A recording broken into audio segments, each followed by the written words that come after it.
আসসালামু আলাইকুম রহমতুল্লাহ বারাকাতু। আজকে আমি আছি লাকসাম খানদানি মার্কেট, সেখানে অবস্থিত আমার ভাই দেলাল হোসেন ডালিম ভাই, ওনার ফ্যাক্টরিটা আমরা ভিজিট করতে আসছি। আলহামদুলিল্লাহ অনেক ভালো লাগলো, অনেক সুন্দর ফ্যাক্টরি।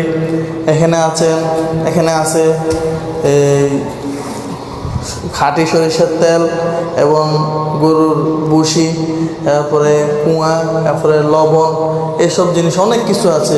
আপনারা যারা লাকসামের আশেপাশে আছেন অবশ্যই এই দোকানে এসে ঘুরে যাবেন। এখানে পাইকারি রেটে বেচা হয়, খুচরা বিক্রি করা হয় না। অবশ্যই সবাই আসবেন আমাদের দোকান, আমার ভাইয়ের দোকানটা সবাই ঘুরে যাবেন, আশা করি অনেক ভালো লাগবে। আর অনেক কম রাখা হয়, প্রাইস অনেক কম, অন্য দোকান থেকে এখানে প্রাইস অনেক কম। এই দেখেন কি সুন্দর সুন্দর গোডাউনের মধ্যে বস্তা স্টক করা। সবাই আসবেন, এসে ভিজিট করে যাবেন, ইনশাল্লাহ আপনাদের ভালো লাগবে। আমাদের দোকানটা এখানে আছে অবস্থিত আমাদের শামীম ভাই, আমার চাচতো ভাই।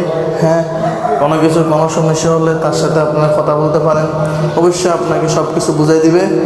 আর সবাই আমাদের দোকানটা আসবেন। এটা হলো লাকসাম খানদানি মার্কেট। লাকসাম খানদানি মার্কেটে অবস্থিত দেলাল হোসেন ডালিম ভাইয়ের দোকান। সবাই আসবেন। আসসালামু আলাইকুম রহমতুল্লাহি ওয়া বারাকাতুহু।